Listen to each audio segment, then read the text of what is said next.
radio.com. Our phone number is 423-800-8949. That's 800-8949 if you want to interact. Love to hear from you. But before that, we need to get into some very interesting talk, because I want to talk about Tennessee and Florida. Tennessee and Florida is very interesting to me because Florida's a favorite in the game, right? Florida's one of the schools we thought, well, who can win the East? Really, it's Florida and it's Georgia, right? Like that's a short list. And then if you were crazy, you'd pick Tennessee. I picked Georgia because I'm not crazy. But I do think that Tennessee has a chance to disrupt and to make some noise, and certainly to exceed people's expectations of them this season. Now, Tennessee hasn't really proven all that they can do yet, right? And it's going to be hard to do if you're going to be starting a quarterback who's got a grand total of 2 starts under his belt and you're 2 games into the season, right? Like that guy's going to have to improve a lot over the course of a season before we can see what it is that you really actually do. But I believe that it's not controversial in any way to say Florida started the season the favorite over Tennessee, right? Like if you had to go and rank who you thought could win the SEC East in order, it would be some combination of Georgia, Florida, then Tennessee, then maybe like Kentucky, and then after that it doesn't really matter if you're going to be ranking that hardcore. Like it just doesn't really matter because no one else has a reasonable shot to win this thing. But I look at Tennessee and I look at Florida and I go, well, Tennessee looks better than we thought they were going to be this season. I mean, sure, they gave up a billion yards, it felt like, to Georgia Tech to start the season.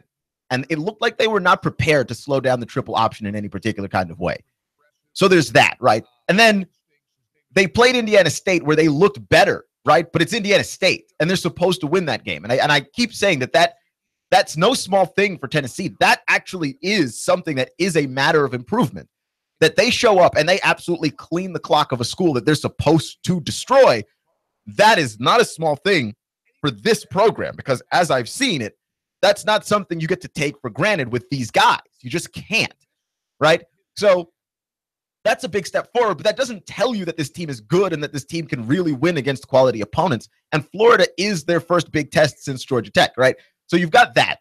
Then you've got Florida, who didn't really get the chance to play last week and opened the season against Michigan and looked dreadful. And I mean, dreadful is being nice in the description of how it is that this team struggled to move the football between the 20s. Like they just couldn't do it. They could not get into the end zone. I think their defense stepped up, made some big plays, but they couldn't get into the end zone at all on the offensive side of the ball. And that's going to be a huge problem, right? And it got me thinking about the unstoppable force paradox, right? Because the unstoppable force paradox is the idea that what happens when an unstoppable force meets an immovable object, right? Like that is how that paradox goes. And no one actually knows what happens when those two things meet. It's a paradox. It shouldn't actually ever happen, right? But this is not that. I feel like, and I don't know if this is actually a paradox, but I feel like it is in the other way, right? What happens when a stoppable force meets a completely movable object? Because you got Florida, who can't score, like at all. Can't move the ball at all. And you've got Tennessee, who the only quality opponent they've played so far this season, they have showed zero ability to slow down. Like just none. Nothing in the way of a defense that looks anything more than like paper mache. It looks bad. Let me reword the unstoppable force paradox, because I think there's a way to say this that is less confusing, right? The unstoppable force paradox actually has its origins in ancient China. And in ancient China, there's a story about a guy who sells a spear and sells a shield. And he says, as his sales pitch, that this spear is the greatest spear in the history of spears. It can pierce any shield, right? And when he sells his shield, he says this shield is the greatest shield.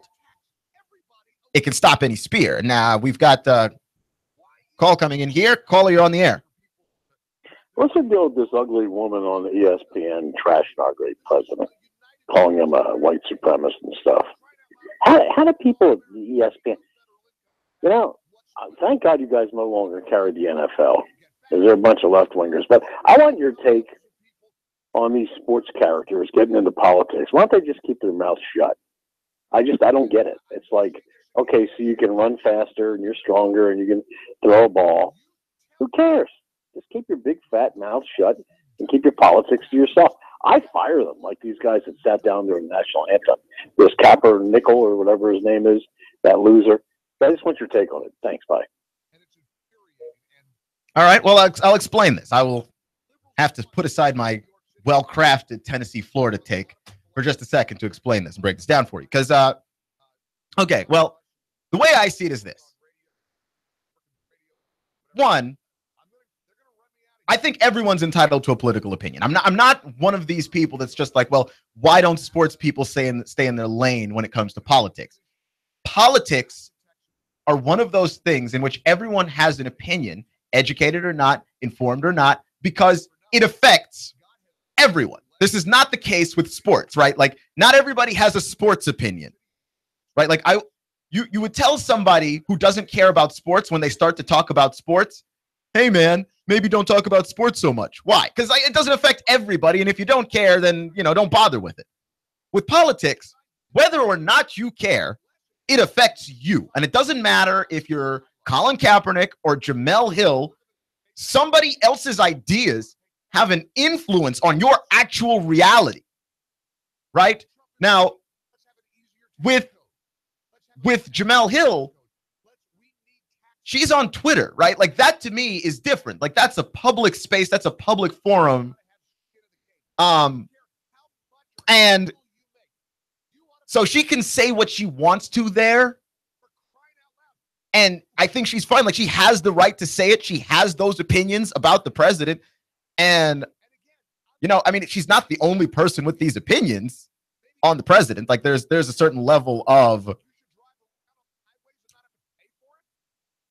aggression towards white supremacists that I believe that many people, especially people on the left, would like to have heard from Donald Trump when this first became an issue, right? Like, you could go through the history of Donald Trump and go, okay, well, he's condemned white supremacists and Nazis in the past and all these things before, and the KKK. He's already done his condemnation of those things. My issue here is this. He seems annoyed that he has to keep denying it. And I'm like, why do you seem annoyed? Like, that shouldn't annoy you to have to keep denying it, right? Like, I am one of those people. I am a person, if you accuse me of something I didn't do, I will tell you with glee that I didn't do it, right? But just every time it comes up, just say, that's not me. You're not about to pin that on me. The fact that you seem annoyed by it, that does come across as problematic. I don't think that necessarily makes him supporting of a white supremacist agenda, and I don't share that same mindset at all. But she's entitled to express it. She can express it if she wants to, and she doesn't have to stay in the lane of sports. Why? Because politics affects everyone, her too. Right? And I think that especially her being in a position where she's got the ability and the platform to say something, I believe if you perceive a problem, you have a moral obligation to speak against that problem. Now, where it comes to the fact that you think she's wrong, well, voicing your opinion means that you take the consequences that come with voicing your opinion, right? You don't just get to say whatever and then expect nobody to clap you back, right? She said what she said. Her employer suspended her, right? Because that's a consequence of saying things on social media, which is a good lesson for you kids out there. Don't just say whatever on social media. There's real life consequences to the stuff you say. This is America. You have the right to say whatever you want without the government interfering.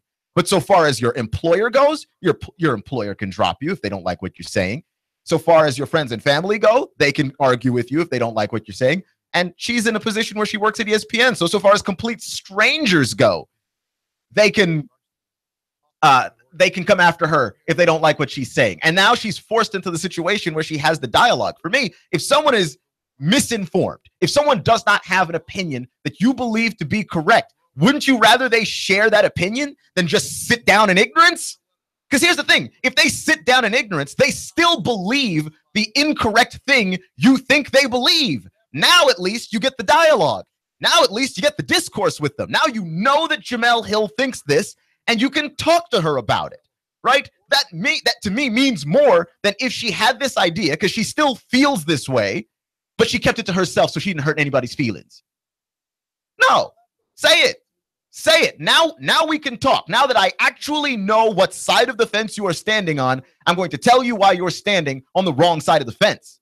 I'm not here for let's make people stop talking. For me, I am personally fine with like her saying what she said. And I remember that Kurt Schilling, who also worked for ESPN, he got fired from ESPN. He had a lot of charged things to say about gay and transgender people, and like he was allowed to say what he said, but there's consequences to that also. All right, Carl, you're on the air. All right, well, some of that makes sense, and I'm talking less about her because she is an announcer and she does have a right to be wrong. But more so these players. I mean, what happens if we get to the point where, like, to me, I'd be excited if all of them sat down because Barack Obama was president. I mean, he's the black supremacist that hates blacks. Anyway, he wants to keep them on welfare like the rest of the liberal Democrats do. You know, he's for abortion that kills more unborn babies. So, you know, the left is the one that hates blacks. They're the racists. They're actually the white supremacists. You know, the liberal blacks are actually the white supremacists in a sense. You know, they're hiding under that black veil. But on top of that, I mean, don't people go to sports to escape that? And what if every NFL player decided, I got you. How about this? How about if every white player wore blackface? How offensive is that? But they decided they wanted to express themselves in blackface. And every one of them looked like Barack Obama to insult him. Is that okay? I mean, how far do we go with this? All right, thanks. All right, well, I'll answer that too. You're listening to Clutch with Keon Rose on AM 1240 and 92.7 FM. Look, man, the way that I see it is this. If those players wanted to wear blackface, they very well could have. Like, I don't want people to be punished for expression, okay? If those players wanted to wear blackface, they could have. But understand that everything you say has consequences. Everything that you do has consequences. And had those players done that, everybody would have been offended, right? There would have been an outcry. There would have been people who were upset. And, you know, that's going to be a reality of life there. And then maybe if teams decide, you know what, you wore blackface and you're going to offend my fan base, maybe I don't want to sign you to my football team. Maybe they don't have to do that. But I don't want us to be in a position where we're dictating what it is that people can and can't say. And as far as athletes having political opinions, what I said does apply to media commentators like that, like Jamel Hill over at ESPN. But it applies to everyone. What, politics don't affect athletes? When last I checked, they're Americans too. And any political ideology will also affect them. But they feel, those athletes specifically feel like they have, and I believe this too, a moral obligation to say something to a perceived problem. Again, the same thing with Jamel Hill. Colin Kaepernick decides to take a knee during the national anthem to protest police brutality. What does that tell you? What that tells you now is that you have an idea as to how it is that Colin Kaepernick feels. Now, you can agree with his opinion. You can disagree with his opinion. You can agree with how he expressed his opinion, or you could disagree with how he expressed his opinion. But now you have a conversation that can be had because he expressed an opinion. Like, you don't get to tell people, hey, you should vote in elections. You should participate in this democratic process that we have. But no, don't express yourself. We don't want to know what you think.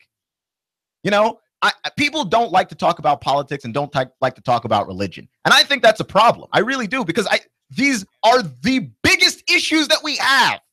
They are, and it makes you uncomfortable. But has it ever occurred to you that the uncomfortable thing is the thing you should talk about? Right? Like that to me is hugely important, because, and you can see it in all kinds of ancient mythology, by the way. And I've been listening to a lot of Jordan Peterson. He's a psychotherapist, and he's also analyzed a lot of really old like fairy tales and ancient stories and myths and things like that. And you can see it in all of our stories, right? That whenever you've got a hero and he's got to go, slay a dragon. Well, what's the dragon protecting? The dragon's always protecting like a bunch of gold, a bunch of money, and whatever it is that the hero wants. So what does that tell you about the way that people think? That the thing that is the most problematic, the thing that's the scariest, also is where we're going to find the value in the stuff that we want. Like, you may not want to have conversations about race. You may not want to have conversations of police brutality wrapped up in your sports. But once you have that conversation, there is something of value that can be extracted there. And no disrespect to Americans, but Americans love to hide from problems. Like, we love to hide from all of our social problems. We don't want to talk about it. We don't want to hear it. Don't hurt anybody's feelings. Don't bring up stuff that might be uncomfortable, right? Don't bring up stuff that might be uncomfortable for white people, and don't bring up stuff that might be uncomfortable for black people. We just don't want to hear it. We tune it out. So when someone an athlete, let's say, is in a position where they can express this opinion where you're trying to hide, now you can't hide from the hugely important conversations that you need to have, right? Like, America needs to have these conversations because we got to get this police brutality stuff sorted, man. We do. And instead of being upset that Colin Kaepernick did what he did to bring attention to that issue, what about the possibility that you should be upset with yourself and everybody else in your country that it took that guy to do that, right? Like, it took some guy playing football, right? His job is that he throws a ball. And it took him to bring up a deeply serious conversation that we were all trying to hide from. Is that worse for him or is that worse for us? Because I feel like that's worse for us. I feel like that does not help that the people who seem most concerned about problems that we're having, that we don't want to have, that we're trying to hide from, that we don't want to discuss, that we're shoving under the bed like some 12-year-old that doesn't want to clean his room, that stuff, the people who play a game for a living seem more concerned than the people who do everything else in this country that, quite frankly, actually matters. And this, to me, is why sports are important. Because whether or not you think that someone who plays a game ought to make millions of dollars, the fact of the matter is all our eyeballs are over there. That people see and pay attention. And that, for better or for worse, Colin Kaepernick may never find himself having a job in the NFL again. But we've had more conversations about how uncomfortable we are, especially Black Americans, with police brutality than any other time that I can remember. I never, ever remember a time when we had this many conversations about this. I don't. But I can tell you this, growing up, my parents always taught me, look, this is what you got to do when you're around the police, man. Just be smart. My parents had to teach me that. Right? And it goes beyond just being polite, because if it was just, be polite to police, it goes beyond just being polite. Like, there's a level of subservience that you were taught to have to police that I don't think you should have to have. I think that a police officer is an American too. You treat that person with respect, but you shouldn't feel the need to be subservient to them just because they have a gun. But that's what you get taught when you are Black and in America. And you have to grow up with that idea in the back of your head. And so, yeah, we got to have that conversation and get that cleaned up. Except we've been trying to hide from that conversation because it's deeply uncomfortable. And so the people who play a game for a living were the ones that brought that to light. Right? Like, that's pretty crazy to me. And I don't think that a team should suspend a guy for doing it. Look, you know why no one sits during the national anthem in the NBA? It's against the rules in the NBA. If the NFL really wanted this to not be a problem, if the NFL really, really was just like, you know what, this is huge, they'd make it against the rules. It's not against the rules. So as far as that form of self-expression goes, you're within the rules of your own organization. And for me, I'm saying have at it. Go for it. but then understand that there's going to be a level of ire, there's going to be a level of retaliation from people, and you better be prepared to handle that and the conversation that caused. I don't have a problem with anybody protesting, but you better be smart and you better be ready to talk. Clutch with Keon Rose on AM 1240 and 92.7 FM.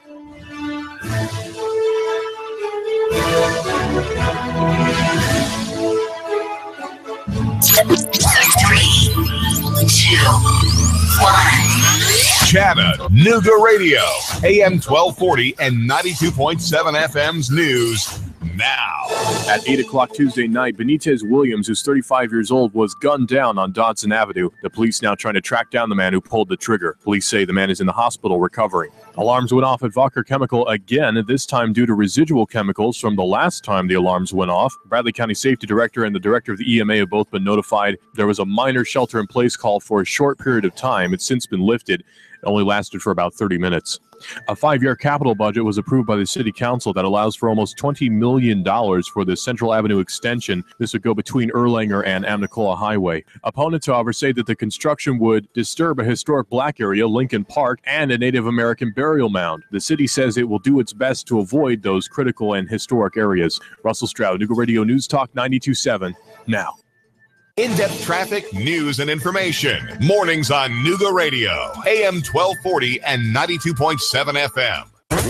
Broadcasting live to over 1 million souls in Chattanooga, the Tennessee Valley, and beyond on frequency modulation 92.7. Sean Hannity, 25,000 watts on digital FM 95.3 HD4. CBS Radio News, pulsing the earth with amplitude modulation on 1240. NASCAR, Bloomberg Markets, David Tulis, streaming strong at NoogaRadio.com. Live on YouTube and Facebook, Nooga Radio. News Talk 92.7. Chattanooga Radio.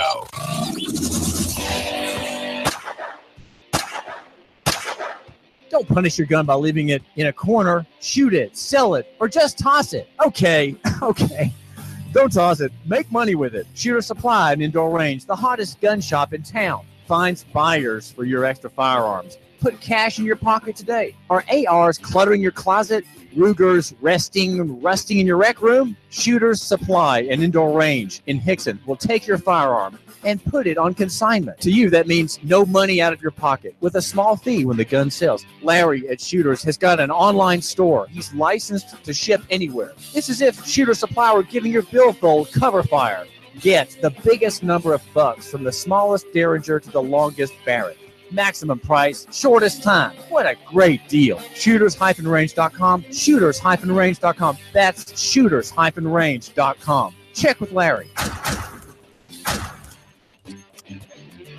When my brother and I opened the first Jets Pizza, we believed if we made the best pizza, customers would find us. So we made fresh dough each day, used fresh toppings, and premium mozzarella cheese. 300-plus stores later, we still do. Try Jet's famous 8-corner pizza with premium mozzarella cheese and one topping, now just $11.99 for a limited time only. Jet's Pizza, the best pizza in town. 3600 Hickson Pike. Life is short. Eat better pizza. Let's get Jets. Hi, this is Eric Pelton. Taxes, accounting, business advice. I've got a neat brochure, 12 ways to improve your business profits. Come on by for a free consultation and we'll give you a copy. E.J. Pelton Company, 332-3339. I have the best steak selection in town. Name of the business is Don's Meat Shop, and I'm Donnie Raines. Just ask for Donnie. I make over 20 different types of sausages. Most of them are great for grilling. We have the best selection, best quality. We have the hard-to-find items. Don's Meat Shop. In this moment, who has your back? Do you know the name of your insurance agent? Does your agent know your name? Or would you call a 1-800 number that connects you with whom? Another state? Another country? Get a local independent insurance agent with Auto Owners Insurance. Someone you can call when bad stuff happens. In this moment, get an agent who will protect you in that moment. Let Goss Insurance in Chattanooga help you today. GossInsurance.wordpress.com. Goss, representing Auto Owners Insurance, the no problem people. GossInsurance.wordpress.com. Goss, representing Auto Owners Insurance, the no problem people. 875-2500, 875-2500. GossInsurance.wordpress.com. Goss, representing auto owners insurance, the no problem people. 875-2500. Let Goss Insurance in Chattanooga help you today. GossInsurance.wordpress.com. Hi, I'm David Crockett, and I'm here with David Tulis, and we're having a little discussion over who's the number one Nooga centrist. If you want to keep up with free market ideas, then read Nooganomics.com. David Tulis, the blogger with the biggest pen. Hi, this is Chrissy, and this is Summer of Summer Cares. There are too many homeless veterans in Chattanooga. Please help us in our Shoebox for Veterans campaign. You can fill a shoebox with hand warmers, hand sanitizers, hand wipes, cough drops, razors, shaving cream, toothbrush, toothpaste, soap, shampoo, deodorant, snacks, socks, gloves, and even a small blanket. And make sure you drop your shoeboxes or your shoebox items off at Nooga Radio Studio on Hickson Pike across from Bojangles below Goss Insurance or Alpine Crest Elementary School. Please join us at the Community Kitchen in Chattanooga on November 10th from 11 to 12:30 and help us distribute these care packages to the homeless veterans of Chattanooga. No veteran should ever go homeless. News Talk 92.7's Fast Forecast. Now, 61 degrees for our evening as we finish up the workday, getting up to 63 today for the high and 61 for the low. Rain expected to continue overnight with high winds, heavy rain pelting us. Tuesday, 65 for the high and 60 for the low. Then Wednesday, 70 for the high, 61 for the low. Rain really not letting up until Thursday with high winds coming in from Irma. That's your Fast Forecast now. The Tennessee Valley's news, talk, and sports leader. Nooga Radio, AM 1240 and 92.7 FM. Nooga Radio, AM 1240 and 92.7 FM knows your opinion is important. So call 800-8949. Agree or disagree. Call 423-800-8949. 800-8949. Nooga Radio, AM 1240, 92.7 FM, and 95.3 HD4. News, talk, sports. Nooga Radio.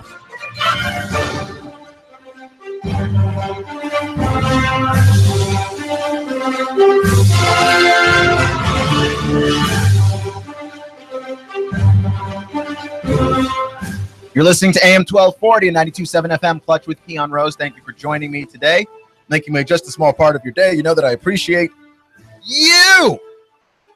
We had a caller that called in before the break just now, and he asked about Kaepernick and Jamel Hill and why those people don't just stay in their lane of sports. And the reason why, I believe, is because it affects everybody. And it doesn't matter if your job is to talk about sports, like Jamel Hill, or your job is to play sports, like Colin Kaepernick.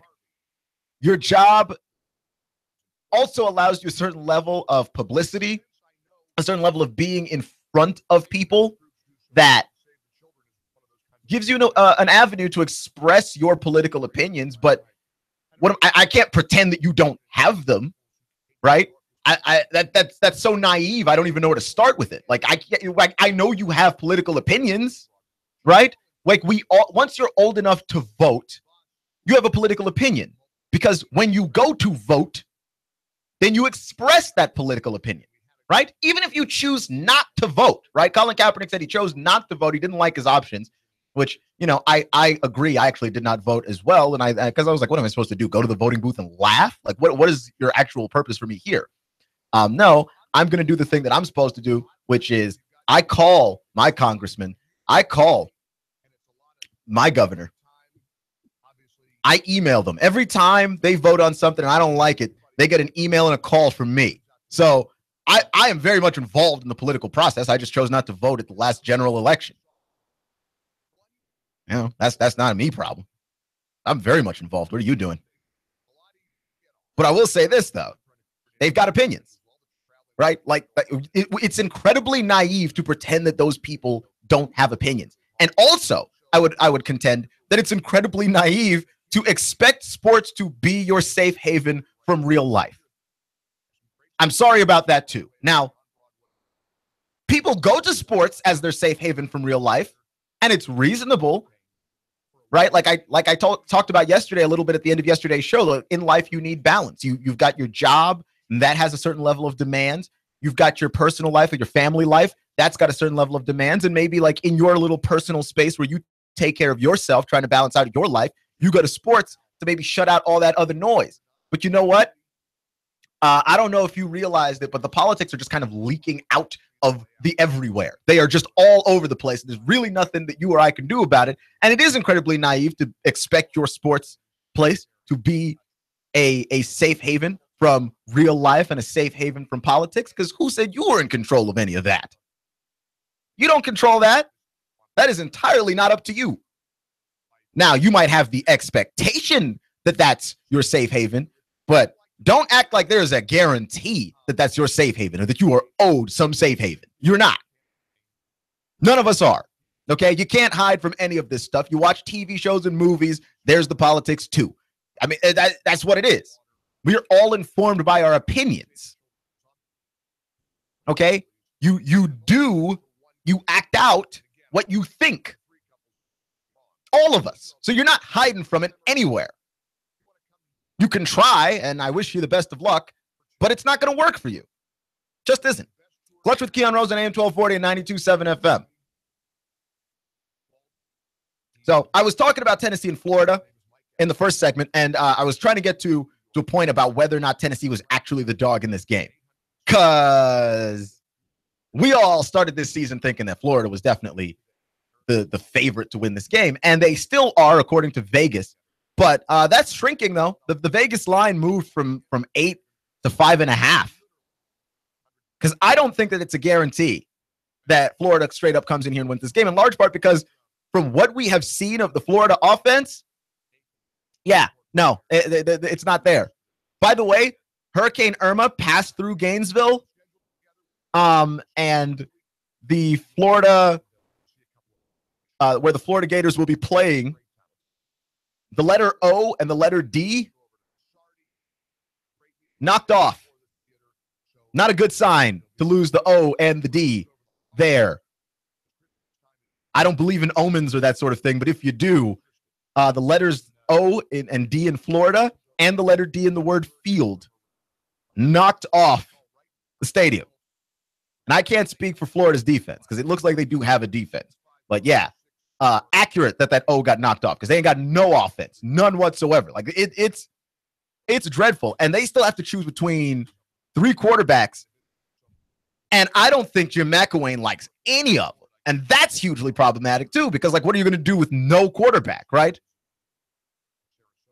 Zaire was supposed to be the guy, because if he wasn't supposed to be the guy, you wouldn't have had him transfer in. Felipe Franks looks good, but young. Like, you'll have to go with Franks, I think. Because God forbid you go back to Del Rio after all the twisting and turning that you have done to avoid Del Rio. You can't go back to Del Rio. I mean, you can, but the optics of it look bad. And if you go back to Del Rio and you lose, the optics of that look impossibly bad. Right? And Tennessee is very capable of winning this game. Like, this is a game that has the potential to be particularly close because I don't think Tennessee's defense is as bad as advertised. I think they very much struggle to stop Georgia Tech in the triple option. But I feel like against a more traditional defense, Tennessee is going to play and look a lot better. And especially a traditional offense where Florida just looks bad. Right? And then Tennessee, they've got, when you talk about balance, man, that's a balanced offense. That offensive line is nice that they have over in Knoxville. And then Quentin Dormady has been playing very good football, right? Like, not earth-shattering football, but he's been playing very good football, and he's been making very good decisions, and he's the strongest armed quarterback that we've seen at Tennessee in a while. And Garantano, by the way, who's behind him, has got an even stronger arm than he does. It's amazing. Tennessee has 2 quarterbacks they could potentially roll with. Florida's got none. And to me, that leads me to believe I think Tennessee wins this game, and I think they win it outright. I don't think it's that close. Because I'm not a believer in what it is that Florida can do. Now, if Florida plays Felipe Franks, that's their best shot. That's their best shot. Because Zaire looked bad. Now, you could double down on Malik Zaire and say, you know what? This is our guy. We're going to roll with him. But we already know what you get from Del Rio, and I don't think that's enough. And I think we already know what you get from Zaire. I think you got to go with Franks. I honestly do. I think you got to go with Felipe Franks. And he's a strong-armed quarterback. He's got all the physical tools, but he's a freshman. He's a true freshman. And so the mental aspect of the game, what are you getting out of that? What are you getting out of Felipe Franks there? Right? Can he be schemed against defensively so that he struggles? Right? Tennessee, by the way, very hungry here, too. Like, they want to make this beating Florida thing something that happens every year. So they're trying to get out there, and they're particularly motivated to go out there and embarrass Florida. And I don't even know that they need to try all that hard, because I was watching a Florida team against Michigan in week 1 that was just embarrassing themselves. I mean, I don't know what it is that you're thinking about in there. I don't know what it was that was crossing your mind on that front, if you're a Florida fan, because I've seen nothing that indicates that team can score points. Like, nothing. Not on the offensive side of the ball. Now, they might get a pick 6. Their defense is that strong. But when last I checked, Jim McElwain was brought in to revive the offense. And we haven't seen anything close to an offensive revival in the Jim McElwain era outside of like the 2-3 games that Will Grier played. And I still contend, by the way, I'm not a fire Jim McElwain guy. I still contend that if Jim McElwain has a quarterback that does a brilliant job, he'll be fine. That offense will be fine, and he'll finally look like a good coach. Here's my problem with Jim McElwain is you're the offensive guy. Why is it that you cannot seem to identify players who can really play the most important position on your team? Right? Now, it does, like, a lot of this too does depend on, like, is Callaway playing in the game, Antonio Callaway for Florida, or is Jordan Scarlett playing in this game for Florida? Right? Like, because that'll change their offense as well, and it'll provide them with a little bit more punch and provide them with a little bit more balance. Because certainly, without both of those guys, this team looks horrendous, and I don't see how they beat Tennessee without them. You got them. Well, now this is a close game. This is an actual game. But I'm already impressed with Dormady, and I know it's hard, but like when you look at a guy and you're watching quarterbacks, you're not necessarily watching the results, right? Like, don't just watch whether or not he completes passes. Don't watch whether or not he's thrown a couple of touchdowns or how many yards he throws for. Like, when you watch, and I've watched the Tennessee game a couple times now.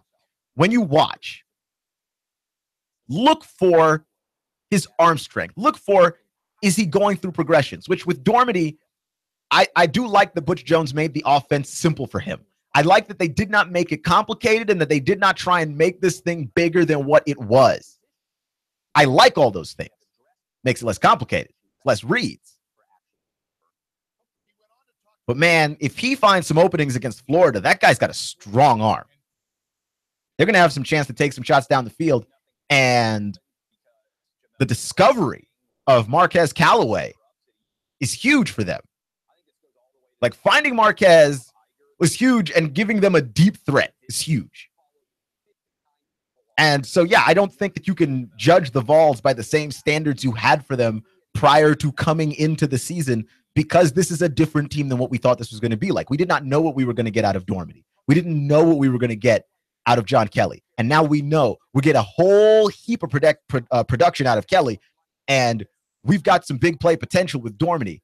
And adding Kelly to the mix just makes this a whole lot nicer, as well as a defense that does consistently seem to make good decisions, albeit that Georgia Tech game looked horrible, like just horrible. But for half the game, right? Like, I feel like Tennessee's starting to come around. They're not just playing half games anymore. They're giving you the full 60. Now, how they execute while they're playing it is entirely up to the coaching staff, but they're giving you the full 60 and not half a game like they were previously. Which, if you're Florida, that doesn't look good for you. That's all I'm saying. Clutch with Keon Rose on AM 1240 and 92.7 FM. So the NCAA has this thing that they do. where they try and punish schools by vacating their victories, by essentially saying, okay, we caught you cheating this season. None of your victories, in fact, your season didn't happen, right? You're just 0-0. Like, you didn't win any games, you didn't lose any games. Your season did not happen, right? And I've always said that this doesn't make any sense for a couple of reasons. One, there are many people affected by the fact that the NCAA decides to vacate wins, including very many innocent people, innocent coaches that didn't do anything wrong that have wins removed from their record, innocent players that didn't do anything wrong that have wins removed from their record. And even the players that were involved in the cheating are the victims of coaches who were cheating, right? Like, for instance, with USC, University of Southern California, Reggie Bush in the 2005 USC Trojans had their season vacated. Reggie Bush had to give back his Heisman Trophy, all of this stuff. And they have to act like that whole season didn't happen. Well, Reggie Bush wasn't paying himself, right? Like, the blame has to go in the right place. The blame needs to go to the administrators and coaching staff that allowed that to happen. So you're taking something away from players in order to punish the coaches, and I don't know how you're going to punish them, right? Like, Pete Carroll was the head coach of that football team. Well, now he's in the NFL coaching the Seattle Seahawks. Never has to deal with that ever again. Took away his victory, doesn't matter, right? But here's another issue, too, which is that we all saw the games happen. What the NCAA is essentially trying to do is to bend reality to punish people. And it's such a stupid notion. Now, for me, you want to punish somebody, you punish their future. You don't try and punish their past. I mean, does that not strike you as silly? You punish the future. You make it harder for them to win in the future. You say you have less scholarships to give out in the future. We're not going to take away the past, but that's exactly what they try to do. So Texas plays USC, I believe, for the first time since the 2005 Rose Bowl, in which Texas beat USC for the national title. I'm a Texas Longhorn fan, so this makes me incredibly happy. This is, by the way, though, not a self-indulgent Longhorn segment, because in the media guide for that game, though, USC listed their record over Texas as 4-0. Now, if you lost one game in the title game, how is that 4-0? Well, according to USC, their whole issue is this. The NCAA vacated their entire season. And so that includes their national title loss. That's right. The USC Trojans, who played in the greatest college football national title game of all time and lost in it, are claiming that they did, in fact, not lose that game because the NCAA told them to vacate that loss. Therefore, that loss never happened. Right? And there's a certain level of humor involved in this, too, where the NCAA, where USC is basically like, look, we want to claim that we lost that game. Don't make us into the bad guys. The NCAA did it. They took away our wins and our losses. I guess we didn't lose that game. Whew. Boy, one of our worst national title losses of all time, and the NCAA deleted that season. Who would have thought? And it's silly to me, right? And a lot of people are getting mad at USC, but it's not their fault, right, that the wins got vacated. It is their fault that they made the decisions that they made to cheat that caused their wins to be vacated. But in terms of the specific type of punishment given out to them, that's the NCAA's fault. And the NCAA has been on this kick for a while of taking away victories from people that actually happened and that we actually all saw happen. We watched them with our own two eyes, right? We watched it and saw it happen, right? And I think that form of punishment doesn't make any sense. And I think let's go to another example of this, right? When the whole Jerry Sandusky Penn State scandal broke out, the NCAA did something that was absolutely odd to me, which is that Joe Paterno, obviously like the winningest coach in college football history, because of just sheer length of time spent coaching, had 111 victories, and the NCAA vacated all 111. Now, I don't understand how that works. Because those games happened, and he won 111 of them.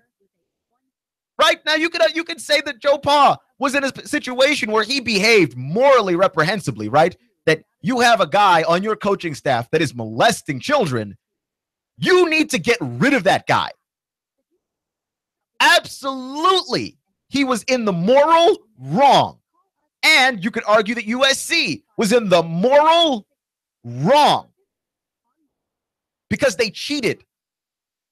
But the punishment for cheating and the punishment for allowing a horrific kind of abuse to go on under your watch can't be we're going to retroactively take away something that everybody saw happen. It doesn't compute, and it's so illogical. And it just, if the NCAA is willing to be this illogical here, that it makes, to me, it's no wonder that they can't seem to wrap their minds around the concept of paying players for the thing that they do that makes them billions of dollars, billions with a B. The NCAA is a nonprofit organization, but make no mistake, okay? You look at some of those paychecks on that payroll, and ain't nothing nonprofit about it. Those people are making money, and the players who put their bodies on the line, they're not the ones getting paid. So this doesn't even shock me that the NCAA doesn't understand how that works. If you think that the punishment for somebody is to go backwards in time and to pretend that something that happened didn't happen. Like, it's so impossibly stupid that it's something that only they could come up with. I'll give you another example, right? So Mike Shula was the head coach of Alabama from, I believe, 2005 to 2007, or at least those are the victories that he had with Alabama that the NCAA vacated. But also, Nick Saban became the head coach of Alabama in 2007, right? And it's, by the way, Nick Saban's only really bad season with the Crimson Tide. Went 7-6 that season. Except if you look at the record books, doesn't say that Nick Saban in Alabama went 7-6. What does it say? It says that Nick Saban in Alabama went 2-6 because the NCAA vacated 5 of those victories. So now think about that Nick Saban should be considered an even greater coach because he's missing 5 wins. They took 5 away from him. Right now, whether or not Nick Saban was cheating, like I don't know exactly how it is that they all came to that conclusion, and I wasn't about to go back through old 2007 notes to find out. All I'm saying is this: those wins happened, right? They happened. How do you go back and pretend that it didn't happen? The whole purpose of punishment, by the way, is to deter future actions from being bad actions. So it makes sense that when you want to punish somebody, you punish their future. You don't punish their past. Right? Like if I said something on the air that I shouldn't have, right? Say I swear on the air, which, God forbid that ever happens, but sometimes I get fired up. I don't know. Say I swear on the air and the FCC comes down. What does the FCC do? Well, they might push for me to be suspended from the air, removed from the air, and I will be fined. What is unique about all of those punishments? All of those punishments? And my station will be fined as well. I mean, it's just how that goes. What is unique about all of those punishments? They affect the future. The reason why it's important that a punishment affects the future is because you're trying to deter future behavior. So if you say, look, if you swear on the air, I will take some of the money that you have to make in the future, or I will stop you from being on the air in the future, then the next time around, I'm less likely to make a mistake in the future because I don't want my future to resemble the thing that happened to me just now, right? What if the FCC came up to me and said, you swore on the air, so here's what's going to happen. all of the shows you've done never happened. What does that do? How does that affect me? How does that stop me from messing up? Okay, so they didn't happen. How did they not happen? Because you said so? What are you, the Men in Black, and you've got that little mind eraser tool that they have? What are you doing? Honestly. What are you getting at? Like, the NCAA needs to realize this is starting to get stupid for everybody, because now we have a school who lost in a national title game to an opponent they're about to play next week.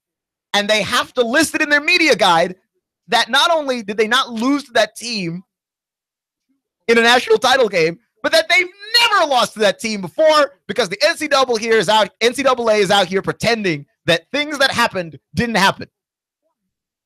When the NCAA chooses to vacate victories, they're not actually vacating victories. The only thing they're doing is pretending. And at that point, what do we need that organization for? Kids can do that. Kids are great at pretending. Clutch with Keon Rose on AM 1240 and 92.7 FM.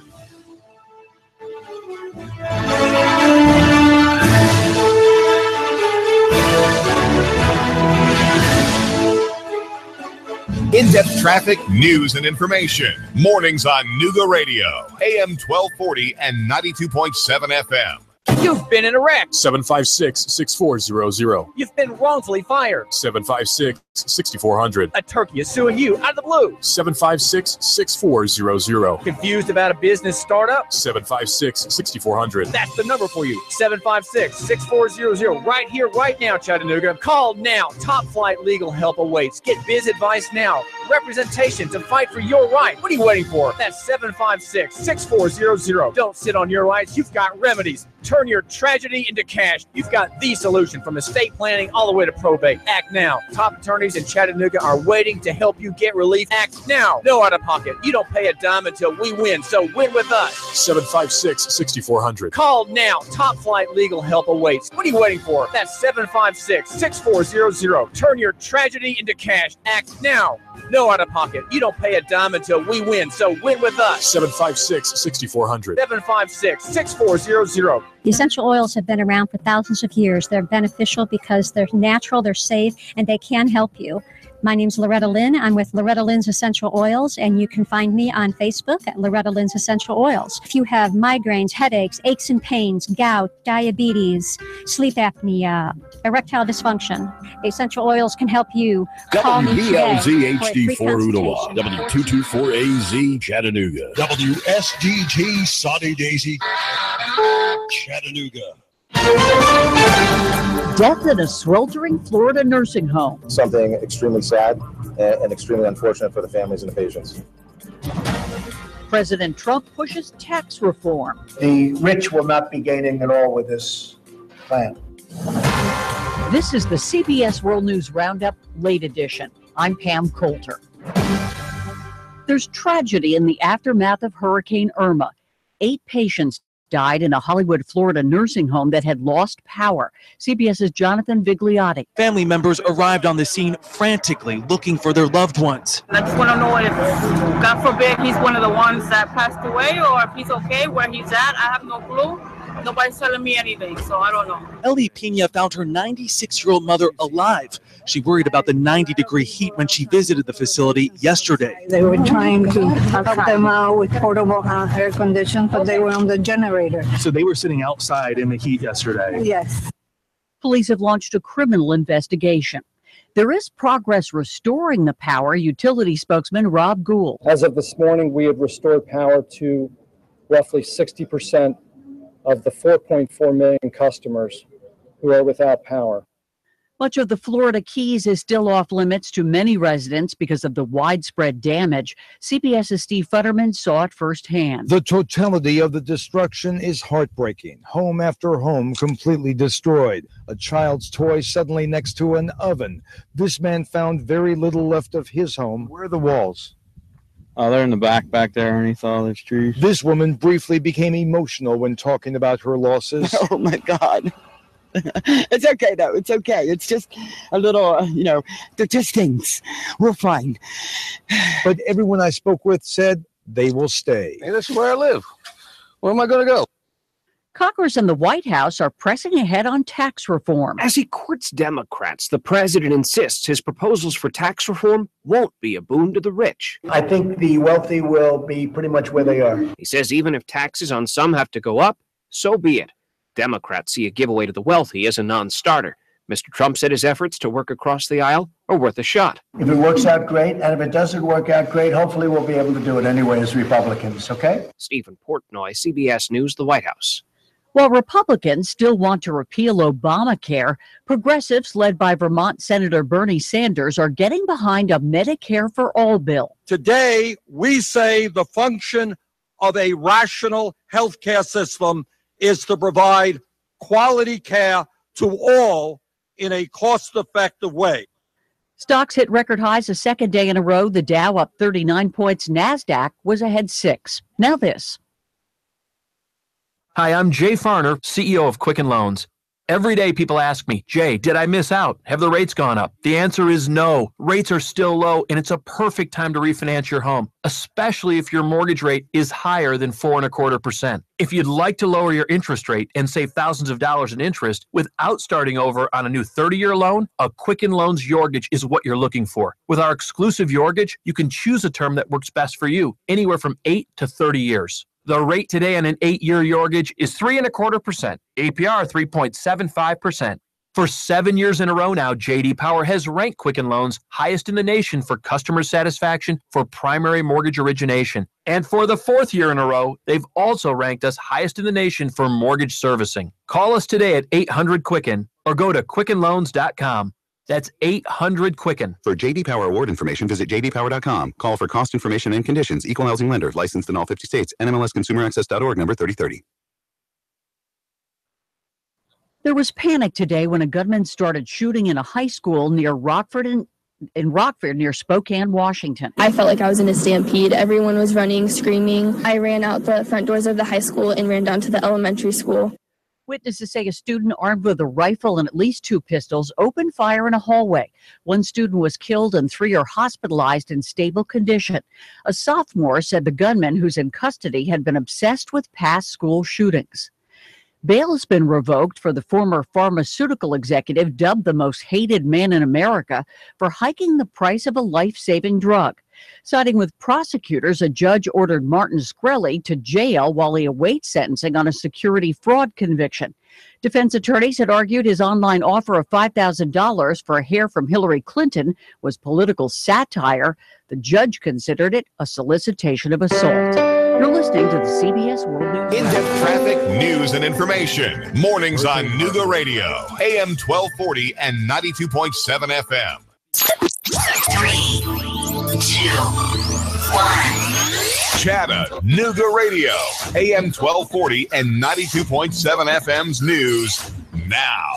At 8 o'clock Tuesday night, Benitez Williams, who's 35 years old, was gunned down on Dodson Avenue. The police now trying to track down the man who pulled the trigger. Police say the man is in the hospital recovering. Alarms went off at Walker Chemical again, this time due to residual chemicals from the last time the alarms went off. Bradley County Safety Director and the Director of the EMA have both been notified. There was a minor shelter-in-place call for a short period of time. It's since been lifted. It only lasted for about 30 minutes. A 5-year capital budget was approved by the City Council that allows for almost $20 million for the Central Avenue extension. This would go between Erlanger and Amnicola Highway. Opponents, however, say that the construction would disturb a historic black area, Lincoln Park, and a Native American burial mound. The city says it will do its best to avoid those critical and historic areas. Russell Stroud, Nooga Radio News Talk 92.7, now. In-depth traffic, news, and information. Mornings on Nooga Radio, AM 1240 and 92.7 FM.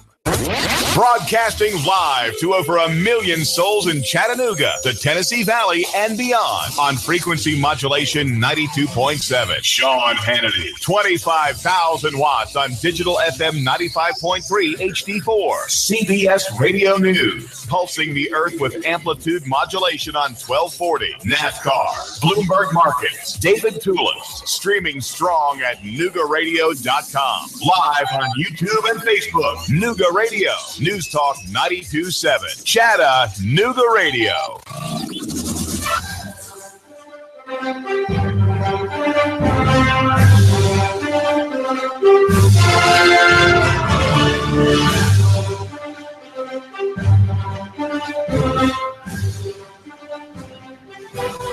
You're listening to AM 1240, 92.7 FM, Clutch with Keon Rose here on Nooga Radio and NoogaRadio.com. This is hour number 2 of the show. Thank you for joining me. And, you know, I've been told I can be a little bit preachy, but, you know, pair of phone calls in the first hour put me back on the soapbox. I was trying to avoid Jemele Hill, right? Like, you know, this is the thing. Whenever something political happens, I'm right there with it. And then whenever it is that I decide, you know what, I'm about out of this one, I get dragged back into the game again. You know, like whenever you watch that movie about the old grizzled veteran and he fought in war and he's seen too much and he tries to quit and hide from it all. But then some dark, mysterious stranger from his past drags him back in. That's how I feel. Just brought back into it again. Except I don't have a problem with it. Don't get me wrong. When I choose not to talk about stuff, I like to believe that I'm very well informed. When I choose not to talk about a thing, it's a choice. Like I just felt like, okay, maybe y'all didn't want to talk about it. Hey, boy. So let me continue. Because while we're on the subject of Jemele Hill, I noticed Jemele Hill has made this rant against Donald Trump. And I find it funny that people are freaking out that she did it. Ain't that strange? People are freaking out that she did it. And I don't understand what the problem is. Now, you can say that she's wrong, but she's on Twitter. Like, she's not hiding from you. Tweet her right now and tell her she's wrong. Wait, what's the problem? When people say things that are wrong, in your opinion, and they say them on social media and they're famous people, tweet her. Jemele Hill responds to lots of people. She does. You shoot her questions, she'll answer them. Maybe not all of them, because, I mean, you know, she works for ESPN. She must get like thousands a day. But, like, just so you know, she's not hiding. I don't understand what the problem is there. But also, first off, it's funny because I was listening to Sean Hannity's show, and I don't agree with Hannity on everything. But, man, that guy's great at radio.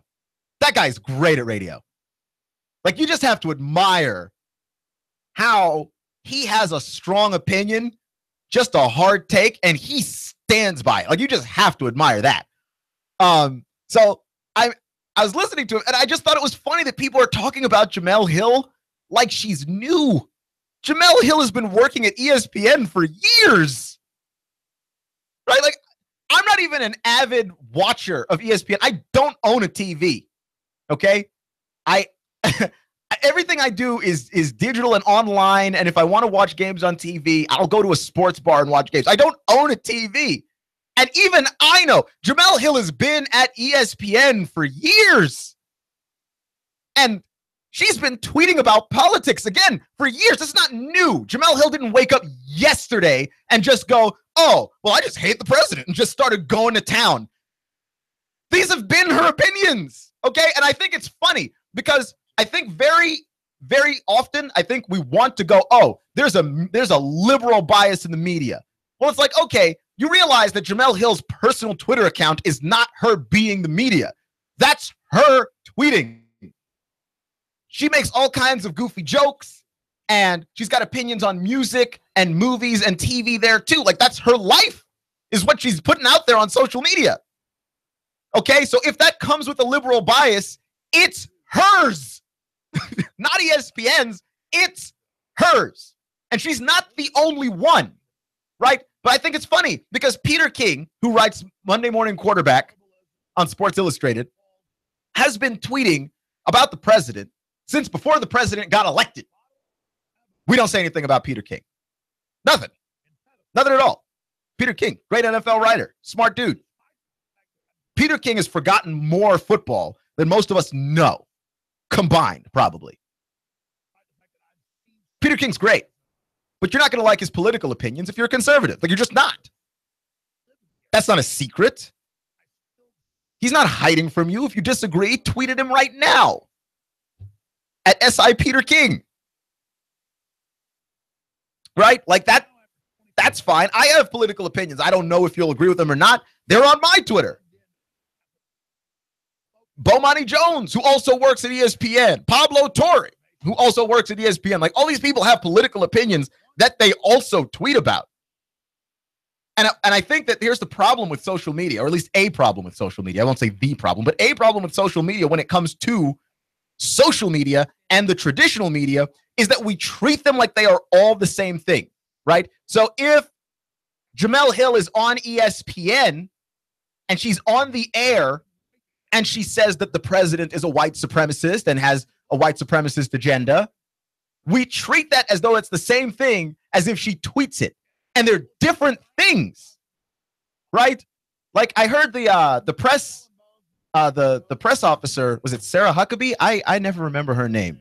That poor woman has her name butchered by me on a fairly regular basis. Like, I could not remember because there's Sarah Sanders. Sorry, wow. Sarah Sanders said that Jemele Hill's tweets were a fireable offense. Like, no, they're not. First off, the person who gets to decide that is her employer, not the press secretary of the United States. But also, it's like that's her opinions. And if ESPN felt uncomfortable enough, they could have fired her because they have fired people before. But like, this idea of somehow sportscasters just being barred from politics, they could never have political opinions. Okay, and if you're a janitor or a plumber, you can't have political opinions? Where does it stop? Where do we draw the line on who can and can't have political opinions? If you say that athletes can't because they just play a game, and you say that sports broadcasters can't because, well, I just want to pay attention to my sports, where do you draw the line on who can and cannot have political opinions? Do you not realize how silly that sounds? It's beyond absurd. So there's that aspect of it.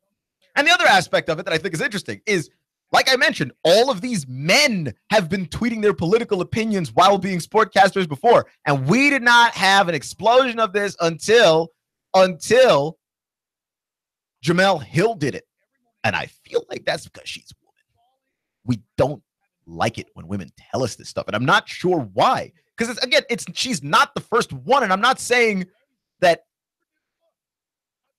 you know, suddenly there's this sexist agenda. I'm just saying that deep down inside of men, and men make up, by the way, most of the broadcast media, at least, you know, on the front side of the camera or the microphone. It's just a fact. When men get uncomfortable with this stuff, like this is the kind of thing that ends up happening. We're just dragging poor Jemele Hill through the streets as though Jemele Hill were the first person to tweet this, the first member of the media to tweet this, the first member of the sports media to tweet this. She's not, and she's not. Like, it's just like you're being a little pedantic here. And it's obvious. I'm all for people having opinions. Like, I'm not the guy that hides from opinions, right? And we don't ever have a problem when athletes stand for something. Like, athletes stand for things all the time that have nothing to do with sports, right? We didn't get mad at J.J. Watt for raising all of that money for Hurricane Harvey victims. Hurricane Harvey, terrible. Displaced a lot of people, made a lot of lives miserable. That's something that's in your sports. Like, you don't want to have to think about how bad Hurricane Harvey was or Hurricane Irma is for the many of people whose lives that affected. But J.J. Watt is a famous football player, and so he used his platform to help people. Like, newsflash, what do you think Colin Kaepernick's trying to do? Now, you could argue the point all day as to whether or not he actually is helping people. I think he is. You might disagree. But that's not where I'm trying to take issue with you right here. But what do you think he's trying to do? You think he's just kneeling for fun? You think he's actually enjoying people say on a daily basis how wrong he is? You think that that's delightful? You think it's delightful that since he's done that, he's been unable to find a job in the NFL? You think that's delightful? You think that's fun? You think he's enjoying this? You realize the average football career is incredibly short. Every second Colin Kaepernick spends not playing for somebody is a second he can never get back. You think he's enjoying it? You think he's having a great time? Because I don't. Right? Like, you think he's enjoying being unemployed? Because I honestly don't. Why do you think he's doing this? He's doing it to help. Or to try to. Now, you want to disagree. You say, you know what, the method that you used is wrong. Well, that's fine. But I don't know what on earth it is that you think he's doing if not trying to help.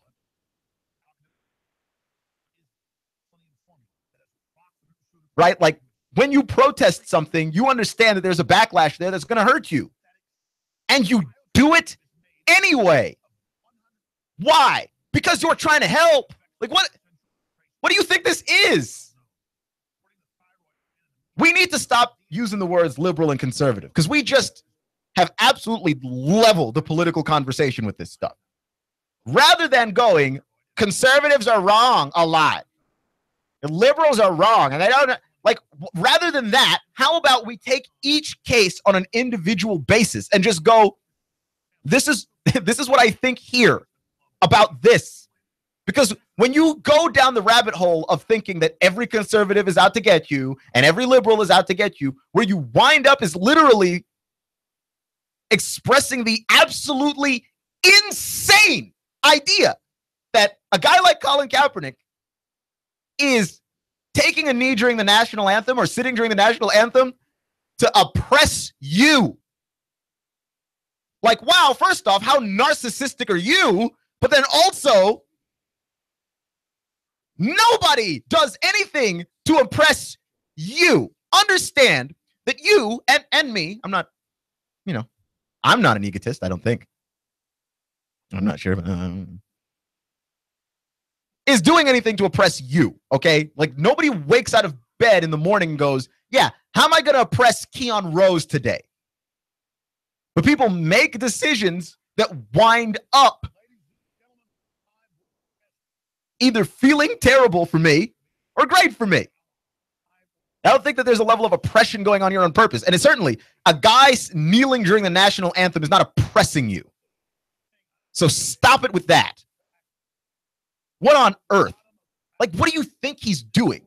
Honestly. Like, what do you think this is? I don't get it. Like, what do you think Jemele Hill's doing? She's expressing an opinion, but she's ultimately expressing this opinion because she believes it to be true. It's not like she woke up and decided, what lies am I going to spread on the internet about the president today? She expressed an opinion on social media, which we all know is a tough sell. And in her position where she does have as many eyeballs on her as there are. But I just think it's silly. I don't think she's even said some of the most extreme stuff that's been said. I mean, it's crazy. It's really crazy. And I do think part of it has to do with the fact that she's a woman. She's a woman and she said a controversial thing because I don't think that we get as mad at men who say controversial things because men have said similarly controversial things both in the sports media and at that network in particular, and they haven't been suspended. I do believe that she did get a little ranty and a little tirade-y, but, you know, that's all media people do is talk. We get ranty by the nature of what we do. I went to the Tennessee Radio Hall of Fame last year. A bunch of radio guys in a room. So it wasn't a quiet place in the house. That's all we do is talk. Like, what do you expect? Like, when she has a strong opinion, yeah, it's going to be a rant. And there's only but so much you can do on Twitter in one tweet. Like, yeah, it's going to be a rant. That's not shocking at all.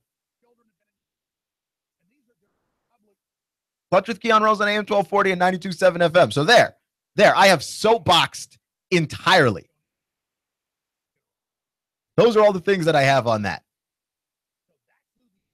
We also have been talking about the NCAA vacating games, which is an absurd punishment when you really think about it.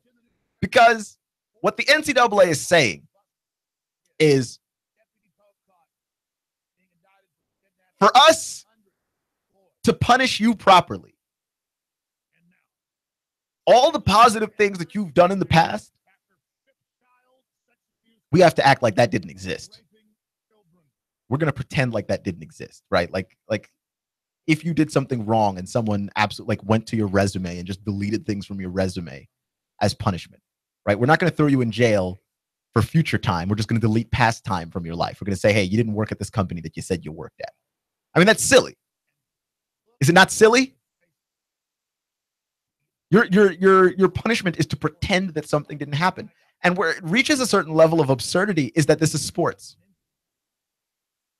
Right?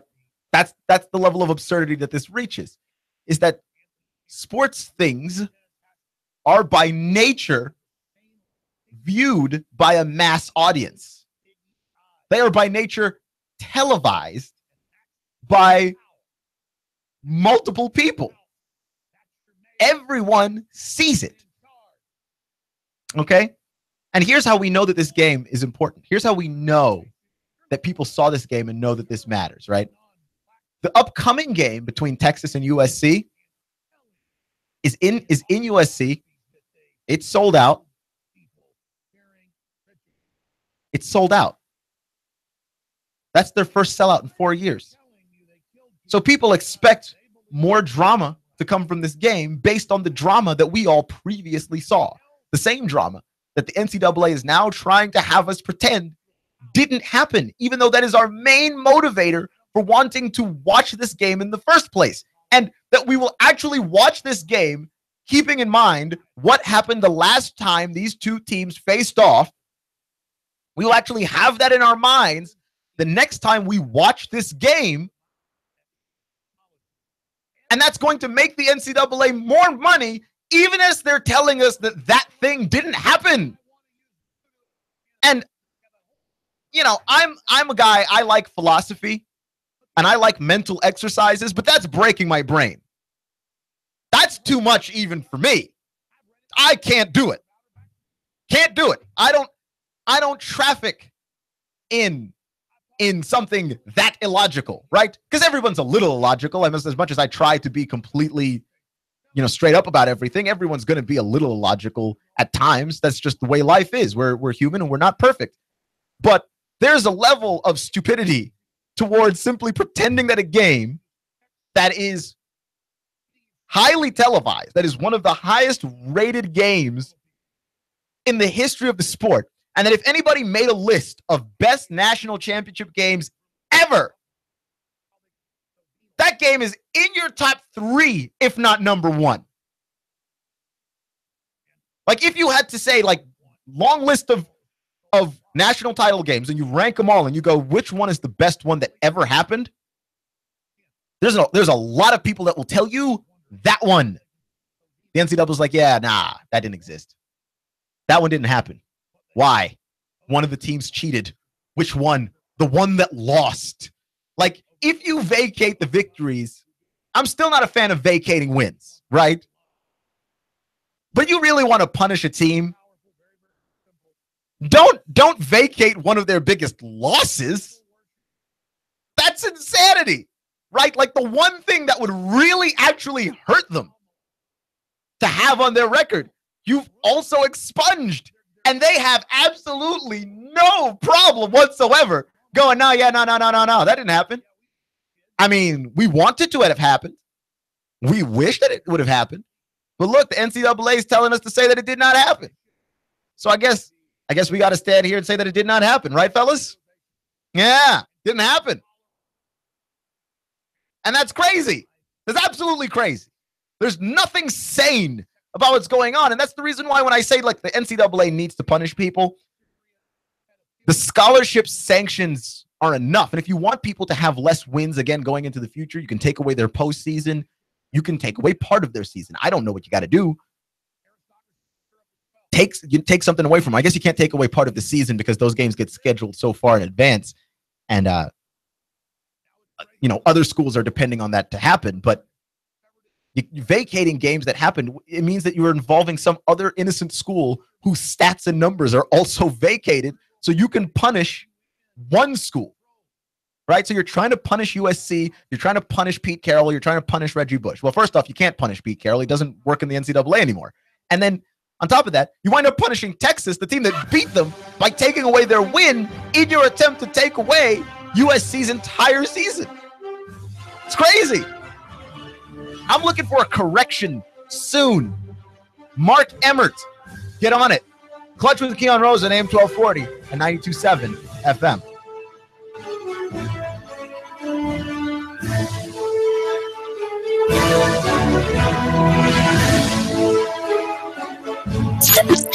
Three, two, one.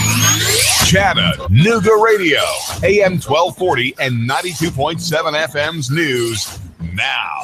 At 8 o'clock Tuesday night, Benitez Williams, who's 35 years old, was gunned down on Dodson Avenue. The police now trying to track down the man who pulled the trigger. Police say the man is in the hospital recovering. Alarms went off at Walker Chemical again, this time due to residual chemicals from the last time the alarms went off. Bradley County Safety Director and the Director of the EMA have both been notified. There was a minor shelter-in-place call for a short period of time. It's since been lifted. It only lasted for about 30 minutes.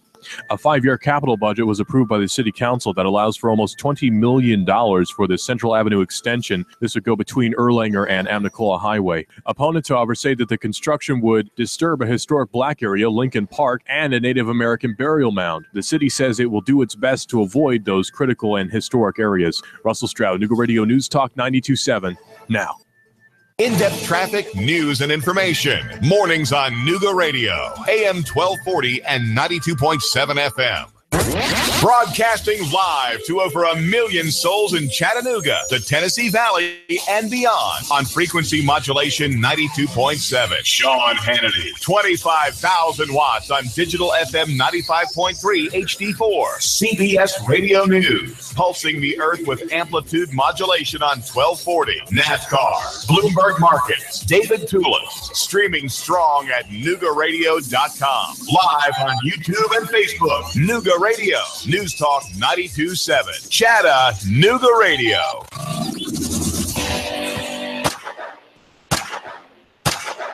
Don't punish your gun by leaving it in a corner. Shoot it, sell it, or just toss it. Okay.